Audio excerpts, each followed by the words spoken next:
ایک خدا مان لیا ہے، اللہ ہے نا، بن دیکھے ہم نے ایک خدا مان لیا ہے، بس ایک دیکھنے والے کا کہا مان لیا ہے۔ مشکل سے سمجھ میں آئے گا شاید۔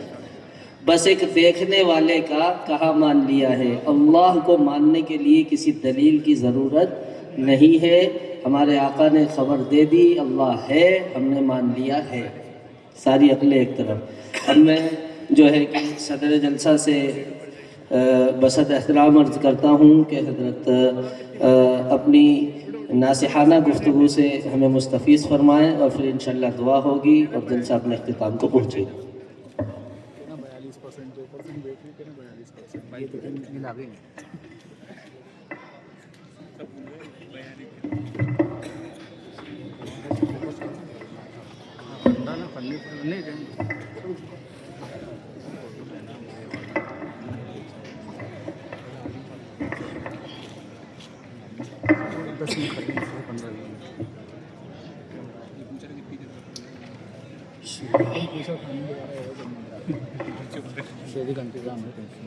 روزہ رکھو تو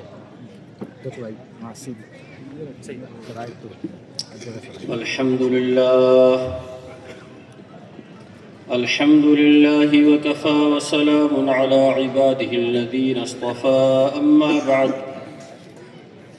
فأعوذ بالله من الشيطان الرجيم بسم الله الرحمن الرحيم اقرأ باسم ربك الذي خلق خلق الإنسان من علق اقرأ وربك الأكرم الذي علم بالقلم علم الإنسان ما لم يعلم وقال النبي صلى الله عليه وسلم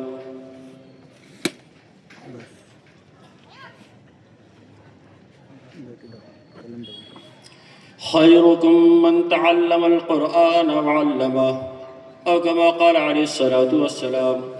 صدق الله العظيم وصدق رسوله النبي الكريم ونحن على ذلك من الشاهدين والشاكرين والحمد لله رب العالمين۔ محترم سامعین کرام، حضرات علماء کرام، خصوصاً استاذ الاساتذہ حضرت مولانا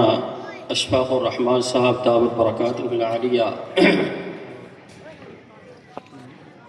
باوجود پیرانہ ساجی کے آپ یہاں تشریف لائے،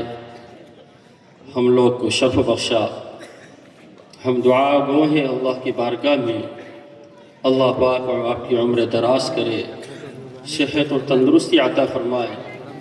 اور بقیہ جتنی زندگی ہے اپنی خدمات کے لیے، دین کی خدمات کے لیے قبول فرمائے۔ آج کی رات شب برات کی رات ہے، اور آپ لوگ سبھی جانتے ہیں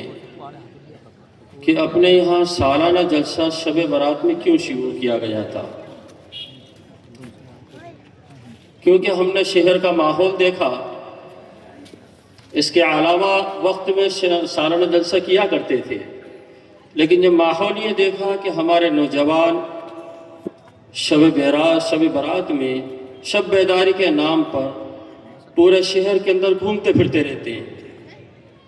اور کہیں ادھر کے کباب اور کہیں ادھر کی سیخیں، اور کبھی قبرستان کے نام پر اس قبرستان، کبھی اس قبرستان، کبھی اس قبرستان،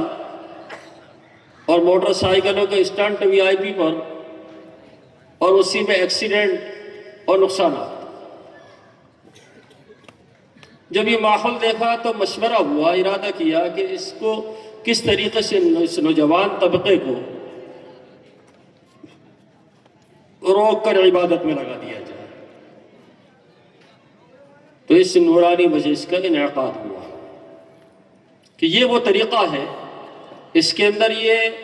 سال بھر کے اپنے یہاں مدرسے کی کارگزاری بھی ان کے سامنے آئے گی، روداد بھی سامنے آ جائے گی، اور